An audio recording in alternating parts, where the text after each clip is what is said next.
everyone for joining in. I'm gonna wait a few minutes. So, waving out to everyone who's waving back.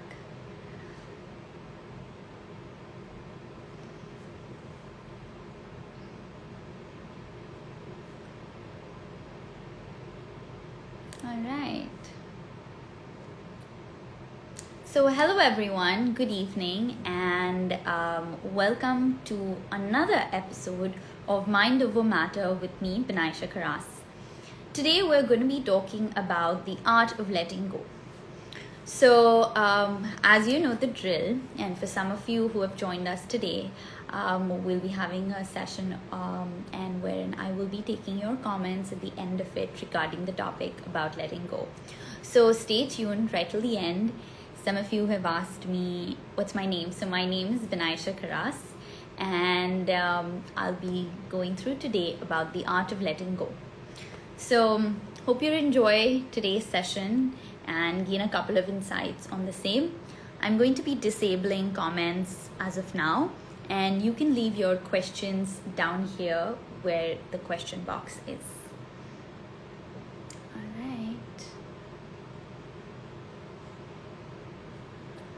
Okay. All right. So let's begin. All right. So many of us love eating good food, correct? And many of us like eating well-plated food and food obviously that looks delicious and looks appealing and looks amazing. But ultimately what happens? Our food kind of gets digested and, the body creates waste. Now, of course, if our body does not have an outlet to remove that food on a timely basis, on a daily basis rather, our body starts to feel weird, our body starts to feel sick, and that causes a lot of illness, right? Now, coming to another point wherein there is nothing in the world that quenches our thirst as good as water. When you're thirsty, you don't think of a Coke or a lemonade or anything. The first thing that you really want and the basic thing that you really want is water. So nothing in the world can quench your thirst as much as water. But even if we have excess water today, our body kind of starts to feel bloated, and we kind of feel weird about it. So our water also needs to be flushed out of our system. Correct? And if not done, again, that also causes illness and other diseases or anything of that format, right? Then another example let me give you is about yoga. When you do yoga, you are taking in deep breaths and letting them out, and that's another format too, wherein over here, say for example, you take in, you take a deep breath and then you stay like that for a while and you don't let it out. What will happen? You will get uncomfortable, you will get uneasy. So say a yoga teacher is in front of you and she says, take a breath, and then she stops. And then it's a long period of time. What are you going to do? Even if you respect your yoga teacher and you probably think that, yeah, I know what she's doing, but you will still let go of your breath. You'll be like, I can't do this anymore. Right? So we need to, we have food, we have water, and we have air, which are the three most important components of our body's needs, right? And if they are not thrown out of our system on a regular basis, we tend to feel weird, we tend to feel uneasy, we tend to even collapse, and sometimes we can even die, right? Now, these are very, very serious things. But have you ever thought that if you have a negative thought or a negative emotion that's stuck and trapped in your mind, don't you feel uncomfortable? Don't you feel uneasy? Don't you feel like this is the end of the world? Don't you feel like doing something about it? Right? So, letting go of our emotions is as important as food, water, as well as the air we breathe. Right? Because our emotions today make us the individual we are, make us the personality we are. So a lot of times I have clients who come to me and say, I want to work on my personality. but they have a lot of baggage from their past that they keep on carrying with them. They have jealousy, they have hurt, they have low self-esteem, they have feelings of anger, a lot of toxicity filled up within themselves, which they're not ready to let go of.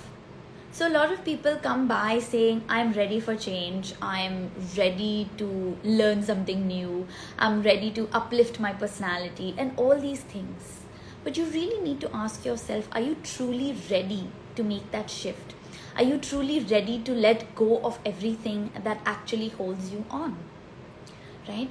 So every time you think of that, I'm not ready to move on yet, think of it like this. Are you still keeping the food from 3 days ago in your system? Are you still keeping the water in from 4 days ago of your system?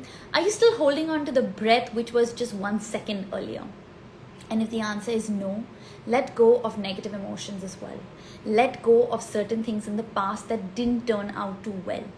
So we continue to hold these in our systems and not letting it kind of go through, which makes our entire system mentally and physically imbalanced, mentally and physically toxic. We start to act and behave in unnatural ways and unheard of ways where people start to repel us. People stop talking to us. People start telling us we've changed and become different, and you're like, hey, but I'm still the same person. Well, it's because you're holding on to a lot of baggage that's probably not even yours. So, of course, apart from the psychological and physical disorder that you might, have during this period of keeping things within you, a lot of people come and say, but I'm someone who's private. I like keeping things to myself. As much as it sounds like a cool fad to have, it's actually not good to have at all. Because keeping things within yourself actually is binding you, is not letting you feel liberated. It's not making you move to the next step. So people from their past relationships haven't really healed, and they jump into newer relationships feeling like this person can save me. No, you are not only ruining their relationship with you, you are ruining your relationship with you. And why is that? Because today, if I have had an unresolved issue from my past, I am carrying that bag into my present and then taking it up into my future. And then I'm hoping for some positivity to come my way. No. People don't change other people. You change yourself for whatever purpose you need to. So if you think a marriage is going to change the way you think and feel about yourself, you're wrong. If you think a new job is going to make you feel more confident about yourself, you're wrong. It's only you who can make yourself feel that. There is no other dependent relationship that can make you feel good about your own relationship with you.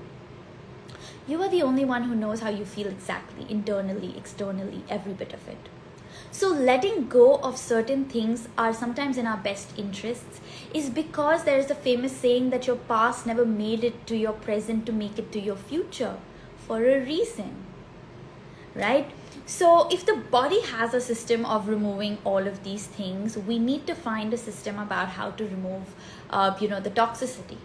Now, another question that really comes to us is what are the things that we really need to let go of also? Because many a times we might say that, but what is this baggage that I'm really holding on to? I'm actually not feeling emotionally good about things. But I really don't know why I'm sad. I really don't know what it is that makes me depressed. I really don't know what it is that comes in the way of my confidence. I really don't know what it is that doesn't make me take the next step to actually take on a new job or leave my old job and start a new venture. Right? Because letting go is not about letting go of just relationships. They're letting go of multiple other things. So I've got 5 things here. Okay, 5 things that you should let go of, and these are usually, these are common 5 things. So the first thing is let go of taking things personally. Now, I've been a victim of these things. Okay, I've definitely been a victim of, taking things personally, and I used to feel that everything that came my way was directed to me. So if somebody is meeting me down from a school, when I was in school, somebody was in the hallway and they saw me, but they didn't really acknowledge me in that hi, and they just said hi. I took it personally. I said, why? What's wrong with me? Why didn't he or she tell me hi nicely? Why did he or she tell her hi nicely? What is wrong about me? Is there something with my physical appearance? Is there something with me as a person? Am I not their friend anymore? And I went into an overdrive of thoughts, which made who unpleasant? Me unpleasant. Which made who have lack of self-confidence? Me. Right? And I went on thinking about this endlessly. The opposite person had no idea that this had impacted me so gravely. Correct? So many a times this happens to us, especially at work, especially within relationships. Our partners or our colleagues, our bosses do have a life beyond the relationship that they share with you, right? So wherein your spouse has come back from work, a little frazzled out, and you're like, you're not even looking at me. Look at me. I did something new. Can you see what I've done something new? And you've got a new haircut, right? But they just look at you and say, oh, yeah, nice, it looks good. They weren't as expressive as you wanted them to be. So you start to think it's your fault now. And you don't let go of all these small things. So letting go isn't really about the big things always. It's actually about all these smaller incidents that make it so big, then to just pile up within yourself and make you feel so claustrophobic that one fine day you just collapse. And that collapse could be one cry, or many cries, or the collapse could be, a physical meltdown that you might have. A collapse can be leaving out of a relationship or a resignation from a job. So all these ways can also make you collapse, which is why it's really important to let go of, smaller things, and especially things that are not necessarily directed to you. It's not always about you. A lot of times what happens is that we give ourselves way too much importance, right? So most of us always land up thinking about ourselves first, which is a great thing in a positive spectrum. But when it comes to this, it's not so, because you're constantly thinking that the opposite person is thinking about you. I have met people in my life who look straight at me but are still not thinking about me and are not talking to me directly. So they're just looking at me and saying, and then they suddenly go onto their phones. Well, they were thinking probably about something else. You caught them at the wrong time. Probably that is your fault, but nothing else. There is nothing less about you. So stop taking things too personally. All right? If relationships don't work out, it's not your fault always. You clap with two hands, right? So it's both of you in some format or the other. The second thing is let go of what other people think, right? This is a famous thing that all of us do. We think about what other people are thinking. But let me tell you a fun fact here, all right? So it's a riddle actually.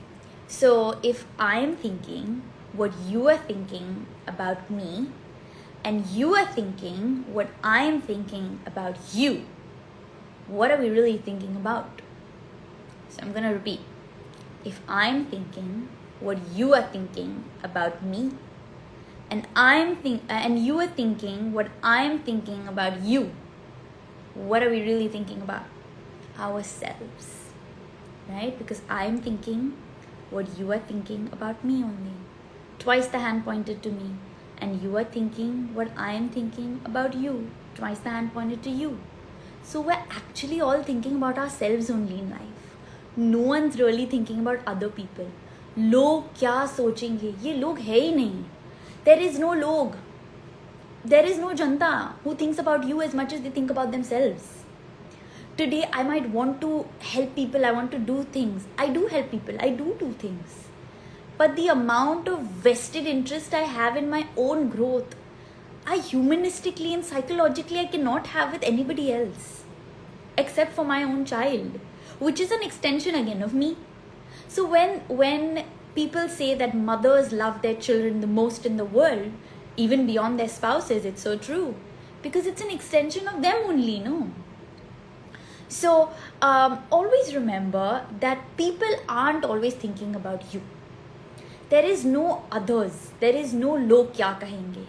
It is us that has these voices in our heads from past experiences again that could have happened, might have happened, or can possibly happen, but have not necessarily happened always. Right? So it's really important to let go of what people think. Now, another thing that I wanted to share with you here was, I read this in a business book and I found it very, very interesting and apt. So when you create a new project, or say you've created a new product, or you've taken something out in the world, right? 10% of the people will hate it. 80% of the people will, kind of be indifferent about it. And 10% of the people will love it. So it's really okay if 10% loves it and 80%, are indifferent. So if it comes their way, it's fine. If it doesn't come their way, it's okay. But you've got to do what you want to do. That shouldn't stop you from doing what you want to do. Half of our dreams, goals, and aspirations die because log kya kahenge. And it's almost like you're taking that dream, you're taking that goal to your grave, and you're not really working towards it, because every time you thought about doing something, you just kept on thinking about what will people say, and you never did it. And then somebody else did it. Because opportunity is never lost. It is just taken by somebody else. So remember, let go of your inhibitions, which are created by what others will say or think about you. Because only you should be thinking about yourself, right? The third thing is let go of trying to be somebody else. It's really important that we acknowledge ourselves, we love ourselves, and we're authentic to who we are. Because hey guys, everyone in the world is taken. There can be no other Binaisha Kharast only. They can't. Why? Because I am me and you are you. And that's wonderful. Because why do we want carbon copies of each other? Why do we need to be each other? Let us try to embrace ourselves. Surely we can be inspired by other people. We can take on attributes. We can take on certain characteristics from other people. Right? Even I look up to a lot of people actually, and I've taken on, a couple of skills from them, if I have to say, from books, from videos, from people, anything. But ultimately today, when I'm doing this live session with you, I have to be me. I have to dress like me. I have to talk like me. I have to do my hand gestures like me. I have to say things that are real to me and that I've been through. Right? So authenticity is the key to get to achieving anything of your goals. Whether it's a relationship, stop trying to have a beautiful trailer to get the boy or to get the girl or to get the proposal, right? Because if your trailer is going to be amazing but your movie is going to be flop, what are you going to do? You're going to tell other people that, hey, please don't watch this movie. It was a waste of time and money and energy. Similarly, people will not invest in you if you don't invest in yourself. So let go of everyone else and trying to be everyone else, because all you got to be is you, right? Coming to my fourth point is let go of the need to be perfect. Now, perfection is something that comes in relativity to something else. Today, I might feel like, these earrings are perfect. Tomorrow, if I see some other pair of earrings, I'll be like, hey, that looks perfect for this outfit, and maybe not this. It keeps on changing. So perfection is your state of mind at that point of time for that particular deed, and not for a generalistic idea. So when we say this one is perfect for this one, who are we to judge?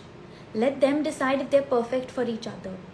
Now, perfection can have imperfections, which why they are perfect for each other as well.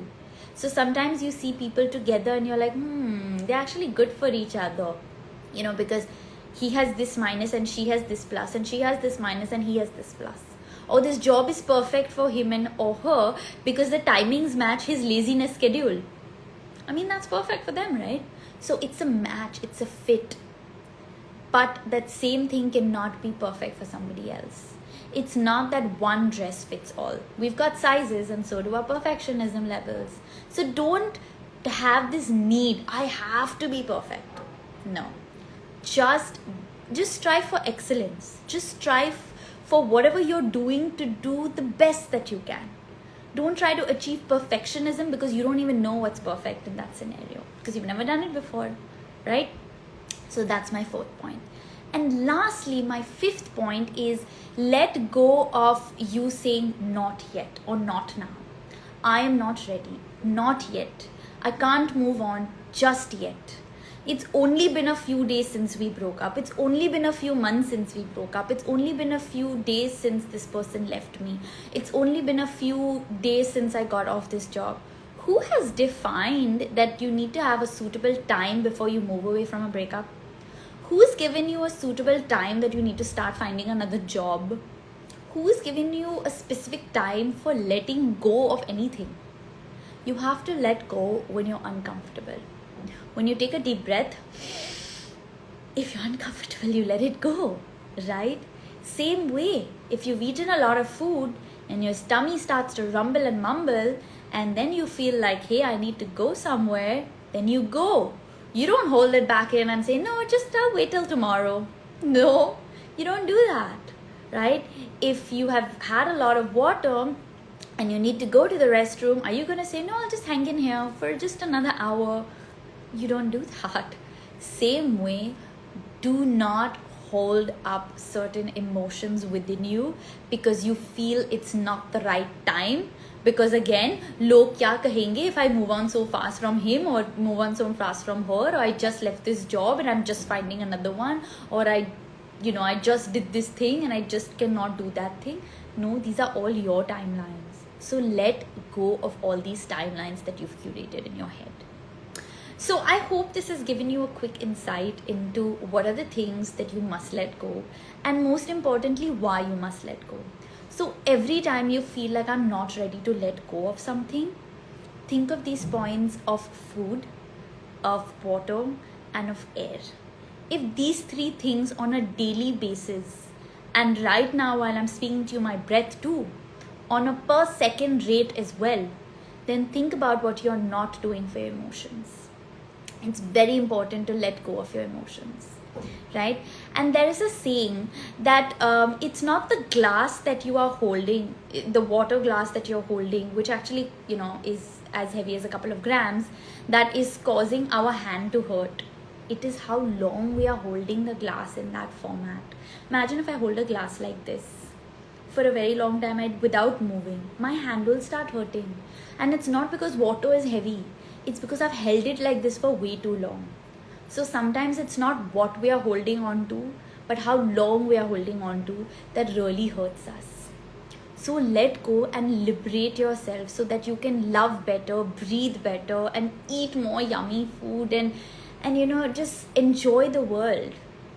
So this was my small insight into the art of letting go. I hope it brought you some light. And let's now take on a couple of questions in the comments. And also to let me know how you liked the session, because that would be nice to engage with you all. Okay, so I'm gonna... so someone's asked me in questions, healthy relations with in-laws, how to let go of the little things. All right, so it's a very common question and a very, very, it's a question that comes to me a lot. Now, when your in-laws are saying something that they don't like, okay, so you've put something somewhere and they don't like you doing that, what you can hear ask them is, what about it that they don't like? So see, for example, the usual scenarios I'm giving you, okay, and these are something that I've received from some of my clients. Something's in the kitchen and they've moved it. All right, they've moved it from the place you've actually kept it. So the next time you go, you're like, hey, where did it go? So you can ask your in-laws in a very polite manner, do you know where this is? Because I feel somebody moved it. And then he or she might say, yes, it was me who moved it. Or they might not even say if they moved it. And then you can say that, oh, I actually put it there because it was convenient for me to do this. Give them a reason really why you're moving stuff around. A lot of times, people have arguments with their in-laws is because you are not communicating the real intent of your content. You are just saying, oh, but they should understand. Well, then you should understand too. They are thinking the same, right? So know that everyone today, not just in-laws, anyone today will need will need a logical reason why are you doing what you are doing, or why are you not doing what you are doing. So it's really important to share that bit of communication with anyone that you share a relationship or a close bond with. And I hope this makes sense for who asked me, because I don't like saying the person's name just to maintain confidentiality. All right, let's take on the next question. It was a really awesome session. Thank you very much. Yes, you said you needed it. In work from home environment, how can you keep you connected? I'm not very clear on how can you keep you connected, but I feel like your question here is how can you stay connected with yourself? So I know there are lots of people at home right now working from the same space. A lot of us don't have mansions to kind of go into different rooms and things of that sort, and we all land up working from similar spaces, or we hear people from the windows or the doors or things like that. It's really important that we maintain our own personal space for some time or the other. Now, letting go the art format, it's really I'll tell you quick 3 things that you can do in an environment wherein you don't really have physical space. That's how I'm kind of relating it to work from home. When you don't have physical space to really move around, you can write things. If you have things that you want to say and you want to speak, but you don't have the right person to really do it, or you don't want to necessarily speak to somebody, you want to get it out of your system, write it down. Very important to have this conversation with yourself. Write it down, say how you feel, exude whatever that works for you, and then tear the paper and throw it away. You can kind of write things that are really, really deep to you.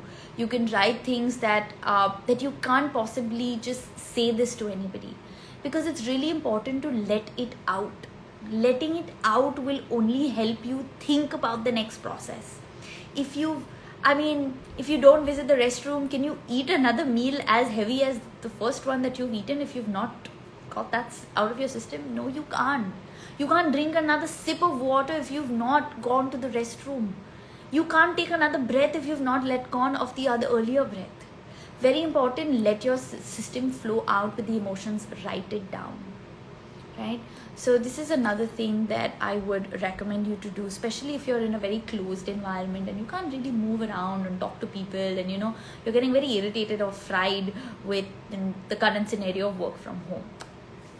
Alright, so a couple of you have said hi, send some hugs and kind words. Thank you very much. It's been really sweet of you. Let's take on the next question. Is journaling the best way to get the baggage out? So journaling definitely is one supremely effective way, and that's something I use.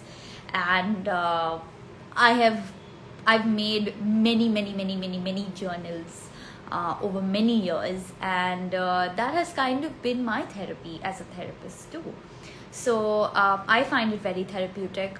Many of my clients find it very soothing, healing, and actually like, oh, I could have done this earlier and felt a lot better. So yes, journaling is really effective. The other thing is, of course, talking to people like us who can help you out and, channelize your different perspectives and help you in regards to how can you look at a situation from a different angle. So you can talk to a friend, you can talk to, a mental health counselor, anyone that makes you comfortable, of course. And the other thing that I personally is every single day I sit in silence. So I sit in silence for a good 5 to 7 minutes, if not 10 minutes in the day, and I just introspect. I introspect and I ask myself, what am I doing or not doing that is causing this problem, or not, or what am I not doing that is not helping me achieve my goals, right? Or that is creating this discomfort. So when you ask yourself this question also, it really soothes you and it gives you a lot to think about. And I feel introspection is another great tool, just as journaling, because journaling, you're talking to yourself. You can even talk to the person that you're annoyed with. So say you've had a bad relationship and you need closure. You probably can't call them up and get closure because, hey guys, closure is a joke. No one's going to give you closure like that. There is nothing like closure. All you have to do is, deal with it yourself. So write it down. Write it down how angry you are at, this thing that has happened. And the fun thing here is that you will realize what you also did wrong in that relationship, or what you could have done better to salvage the relationship. So it's not always about other people in our lives. It's most times always about us. So I hope that this was an insightful session. I haven't got any other questions as such, but a lot of hugs and yay, and I totally needed it, and good session. And even in the comments, I've got another question here. I'll quickly take that. What if laziness is the only reason for all problems? Okay, so my friend, you're a procrastinator. Let's give it a better word, procrastinator. Now, if you are constantly going to procrastinate and put off things to a later date, and that is your main problem, you have already identified the problem. You have already known what is not working for you, right? So what here you need to keep in mind is what can you do about your laziness? So set a timetable, get cracking on setting your small time goals. So in a week you can take on 3 things that you can do. Don't try to take on too many things. Make your time work for you. You have to manage your time.